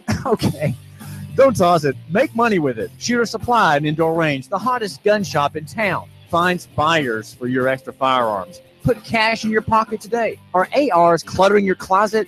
Rugers rusting in your rec room? Shooter's Supply and Indoor Range in Hickson will take your firearm and put it on consignment. To you, that means no money out of your pocket with a small fee when the gun sells. Larry at Shooters has got an online store. He's licensed to ship anywhere. It's as if Shooter Supply were giving your billfold cover fire.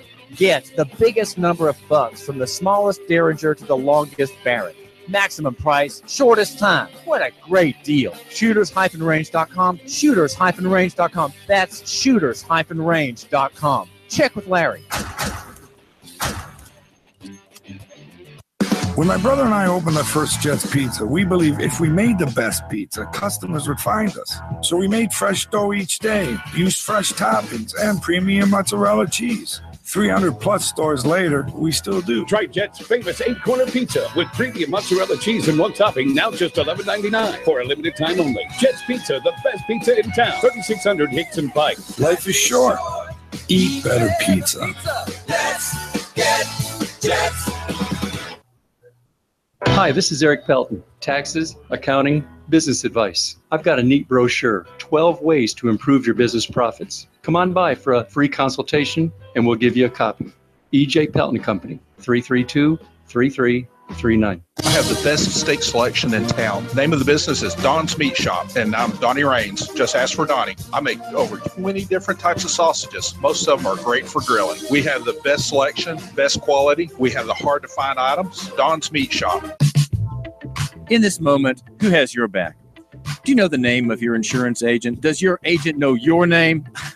Or would you call a 1-800 number that connects you with whom? Another state? Another country? Get a local independent insurance agent with Auto Owners Insurance. Someone you can call when bad stuff happens. In this moment, get an agent who will protect you in that moment. Let Goss Insurance in Chattanooga help you today. GossInsurance.wordpress.com. Goss, representing Auto Owners Insurance, the no-problem people. GossInsurance.wordpress.com. Goss, representing auto owners insurance, the no problem people. 875-2500, 875-2500. GossInsurance.wordpress.com. Goss, representing auto owners insurance, the no problem people. 875-2500. Let Goss Insurance in Chattanooga help you today. GossInsurance.wordpress.com. Hi, I'm David Crockett, and I'm here with David Tulis, and we're having a little discussion over who's the number one Nooga centrist. If you want to keep up with free market ideas, then read Nooganomics.com. David Tulis, the blogger with the biggest pen. Hi, this is Chrissy. And this is Summer of Summer Cares. There are too many homeless veterans in Chattanooga. Please help us in our Shoebox for Veterans campaign. You can fill a shoebox with hand warmers, hand sanitizers, hand wipes, cough drops, razors, shaving cream, toothbrush, toothpaste, soap, shampoo, deodorant, snacks, socks, gloves, and even a small blanket. And make sure you drop your shoeboxes or your shoebox items off at Nooga Radio Studio on Hickson Pike across from Bojangles below Goss Insurance or Alpine Crest Elementary School. Please join us at the Community Kitchen in Chattanooga on November 10th from 11 to 12:30 and help us distribute these care packages to the homeless veterans of Chattanooga. No veteran should ever go homeless. News Talk 92.7's Fast Forecast. Now, 61 degrees for our evening as we finish up the workday, getting up to 63 today for the high and 61 for the low. Rain expected to continue overnight with high winds, heavy rain pelting us.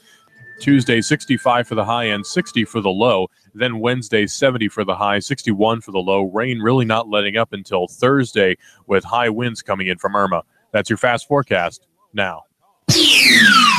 The Tennessee Valley's news, talk, and sports leader. Nooga Radio, AM 1240 and 92.7 FM. Nooga Radio, AM 1240 and 92.7 FM knows your opinion is important. So call 800-8949. Agree or disagree. Call 423-800-8949. 800-8949. Nooga Radio, AM 1240, 92.7 FM, and 95.3 HD4. News, talk, sports. Nooga Radio.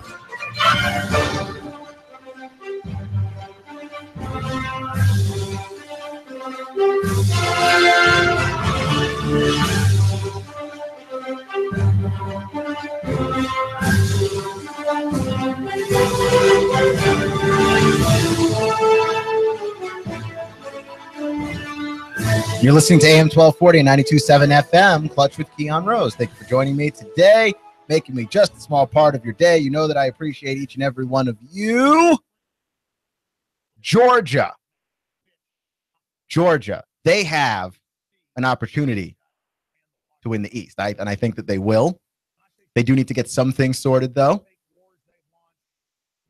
I was reading an article on SEC Country, and here's an interesting thing about Georgia. In their last game, the Bulldogs went ahead, and they had about 18 different formations that they wound up playing in, and that's not good.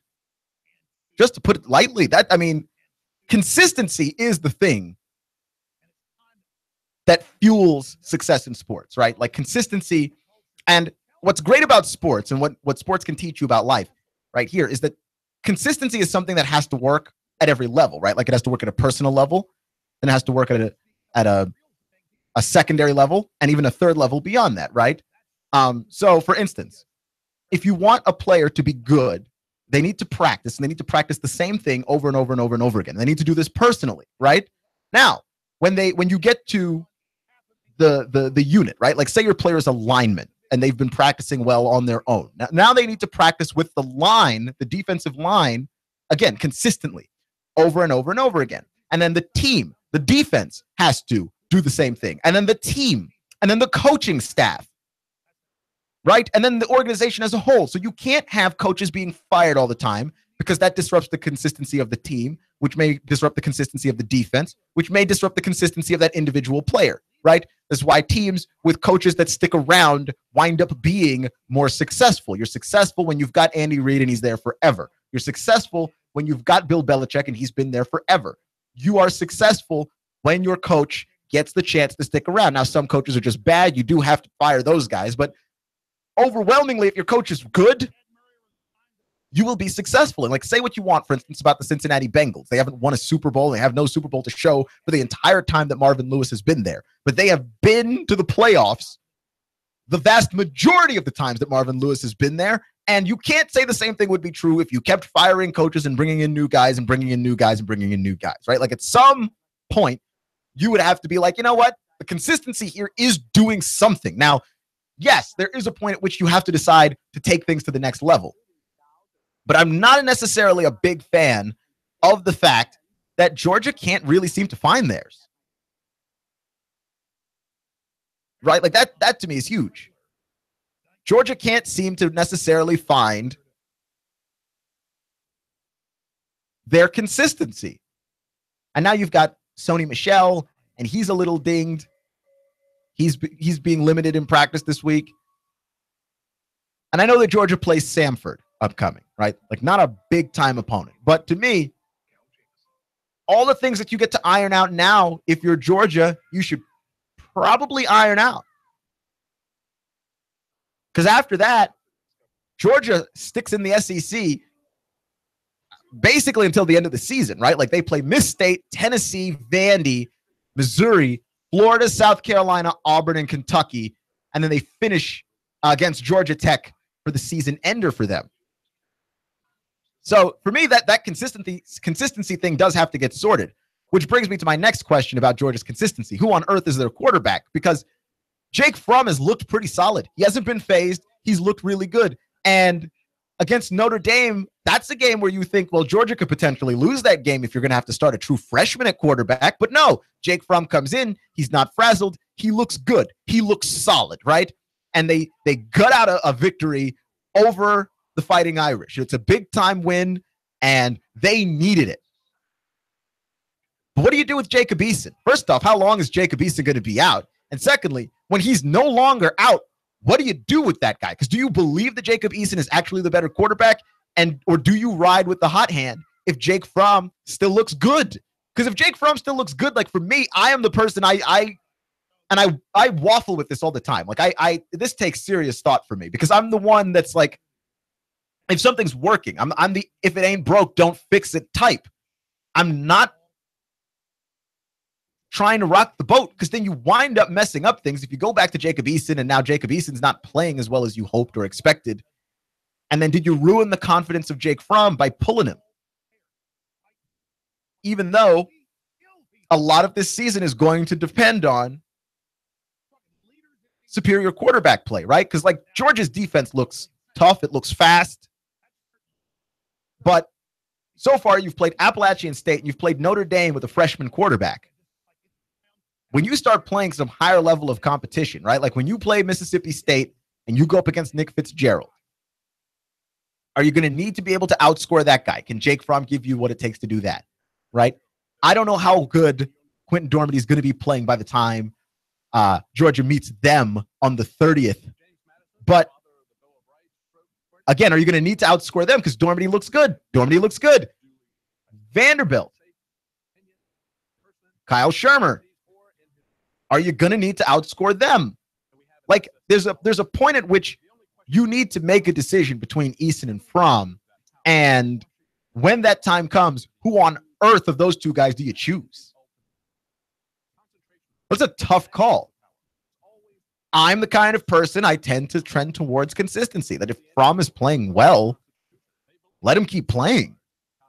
Right? Like, you can't yank him.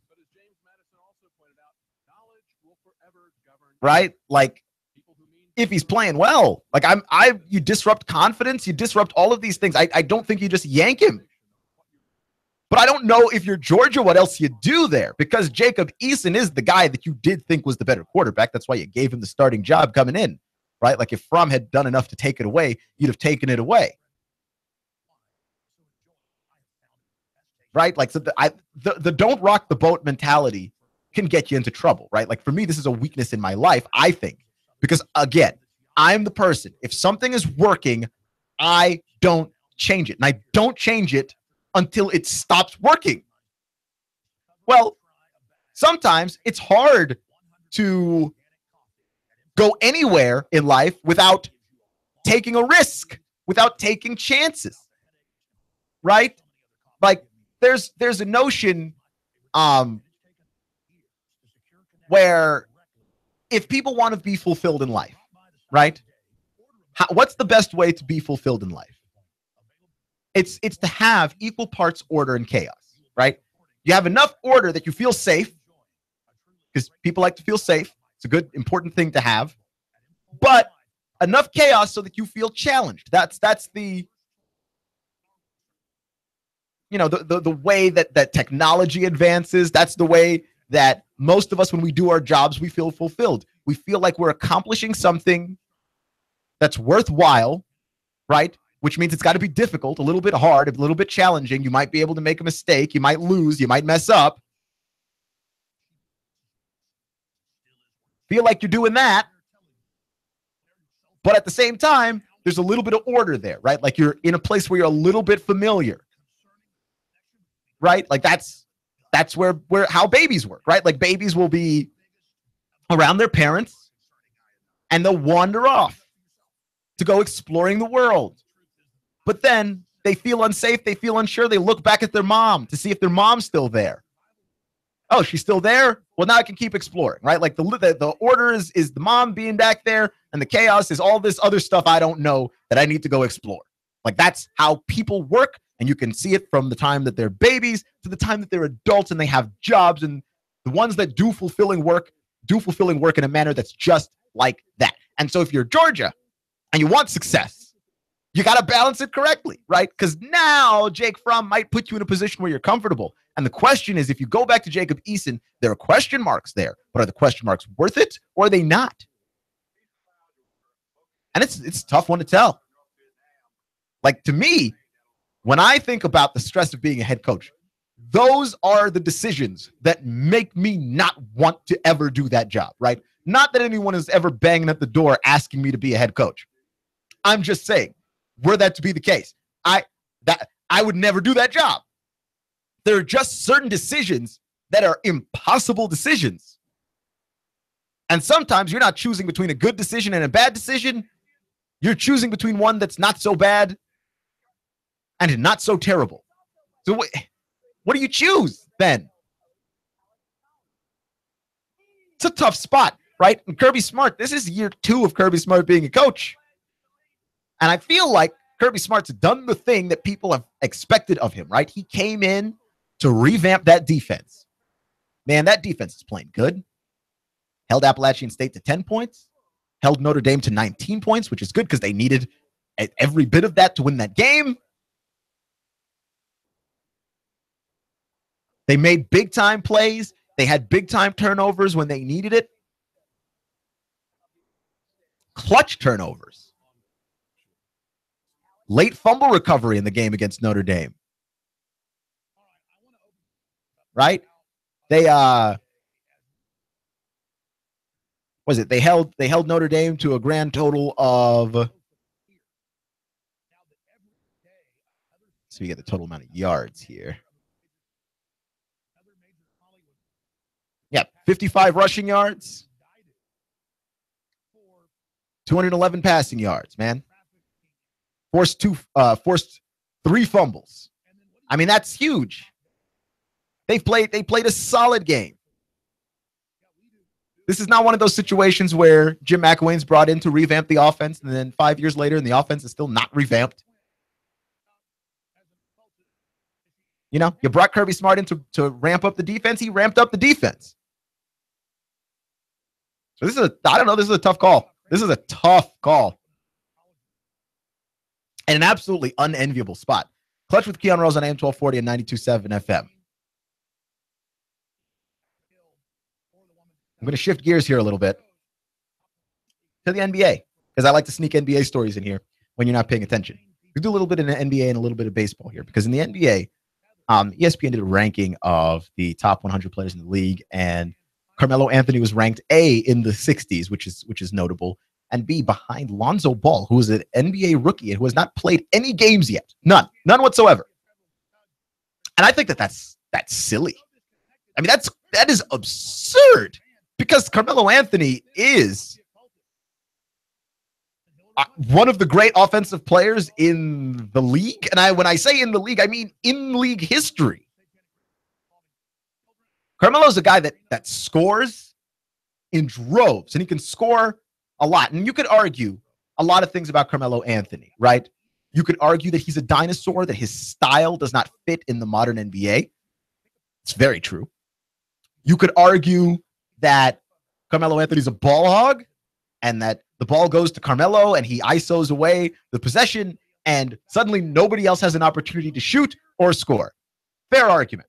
But what you cannot argue is that Carmelo Anthony is not a top 30 player in this league. And you certainly can't rank him behind a guy that's never played in the league before.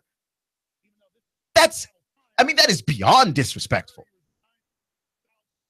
Right now, Carmelo's, he took his shot on Instagram and everyone's gonna, but I saw that and I couldn't believe it. Right? Like, there's a lot of players I would rank ahead of Carmelo because he hasn't played his best. And he is a player in decline. Like, he's certainly past his prime in a way that when we talk about like LeBron James being past his prime and then LeBron James posts numbers that we've never seen before and you're like, oh yeah, never mind, that guy's ageless. Never mind. Let's not worry about that one. Like, Carmelo is clearly aging. He's not immortal, but the way that he plays offense and the way his game works and the way that he has set himself up, he's always going to be able to play a certain game that is, he's going to be able to score. Like, it doesn't matter how old he is. He's always going to be able to score. Like, this is not, Carmelo doesn't play the super athletic, high-flying game anyway.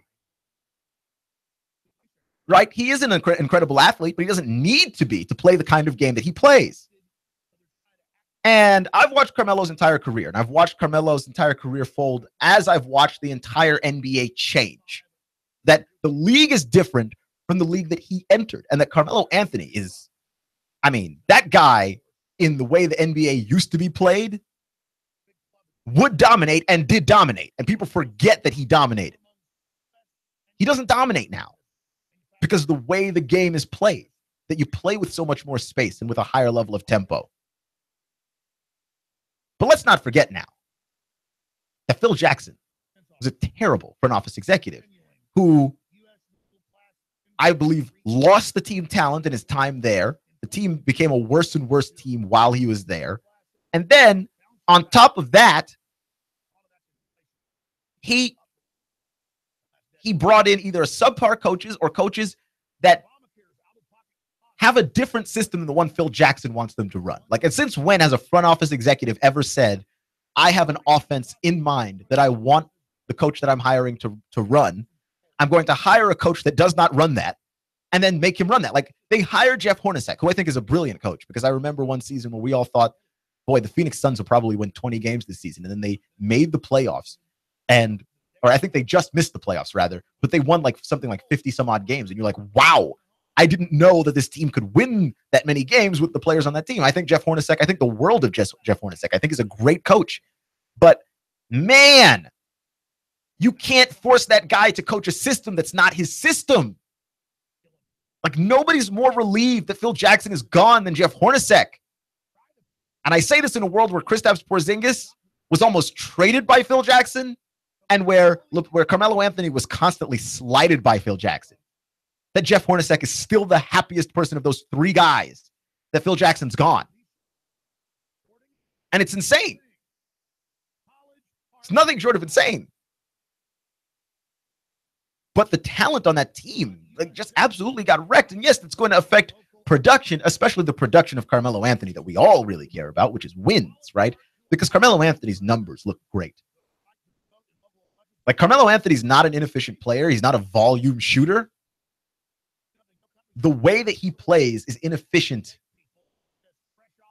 but the way that he scores is not inefficient, right? Like, he's not an efficient piece on that whole team, but he himself is not an inefficient scorer and not an inefficient player.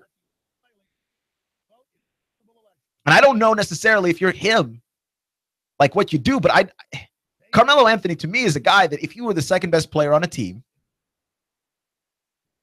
and that team had a bona fide superstar as the number one, that team could make a playoff run.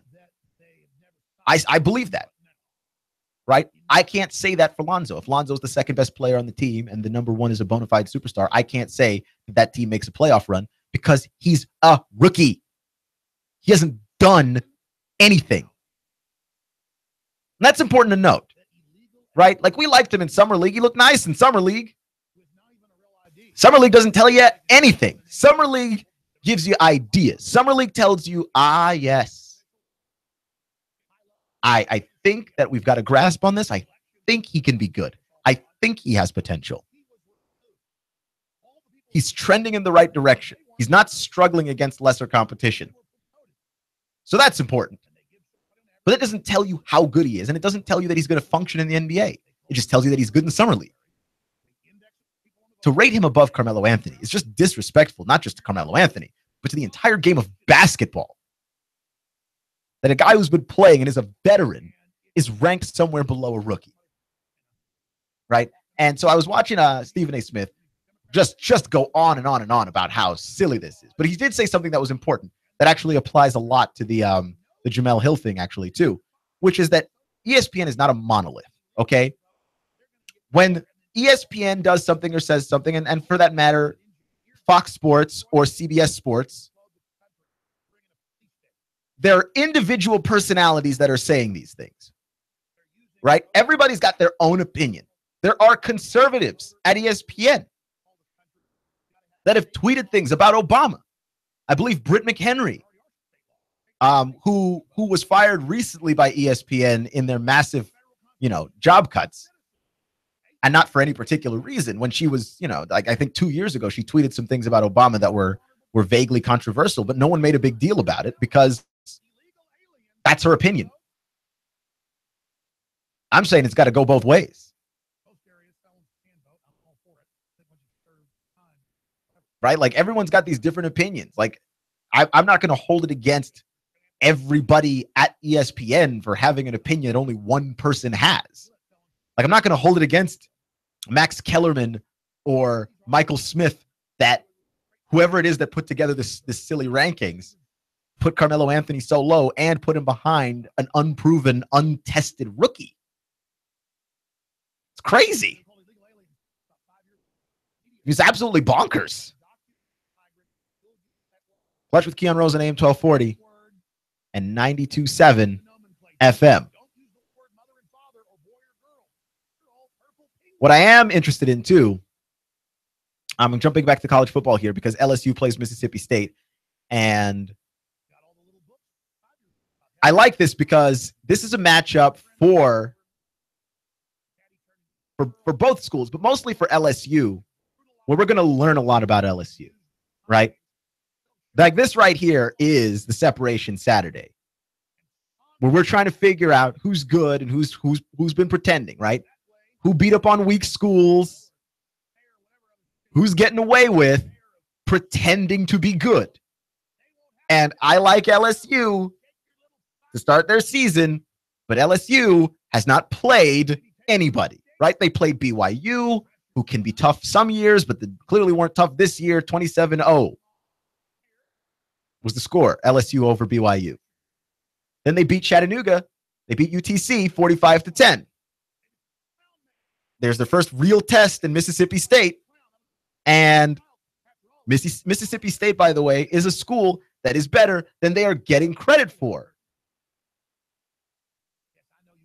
Right? Like, they're 2-0. They're not at all ranked. Sure, they didn't beat anybody else either. And this is a game that could put them on the board. But I just like Nick Fitzgerald a lot. And I understand that LSU's defense is going to be incredibly tough.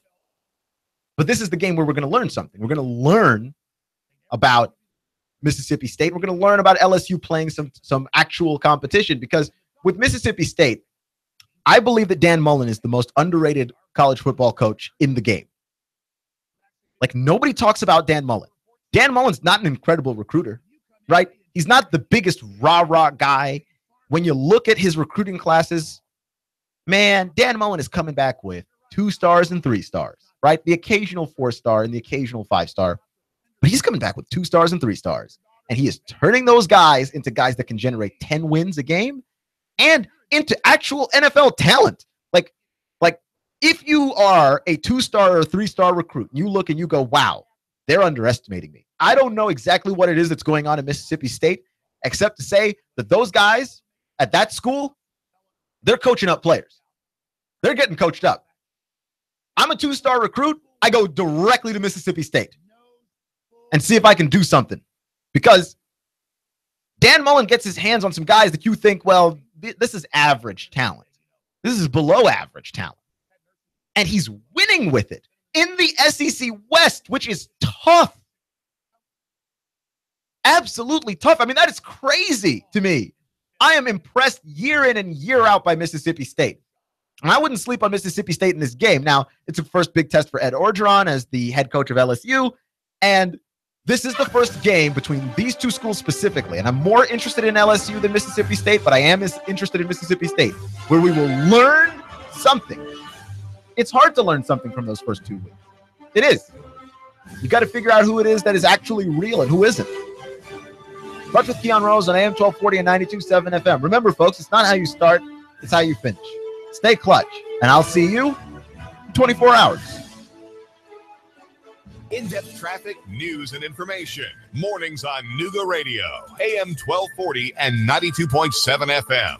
You've been in a wreck. 756-6400. You've been wrongfully fired. 756-6400. A turkey is suing you out of the blue. 756-6400. Confused about a business startup? 756-6400. That's the number for you. 756-6400. Right here, right now, Chattanooga. Call now. Top flight legal help awaits. Get biz advice now. Representation to fight for your right. What are you waiting for? That's 756-6400. Don't sit on your rights. You've got remedies. Turn your tragedy into cash. You've got the solution from estate planning all the way to probate. Act now. Top attorneys in Chattanooga are waiting to help you get relief. Act now. No out of pocket. You don't pay a dime until we win. So win with us. 756-6400. Call now. Top flight legal help awaits. What are you waiting for? That's 756-6400. Turn your tragedy into cash. Act now.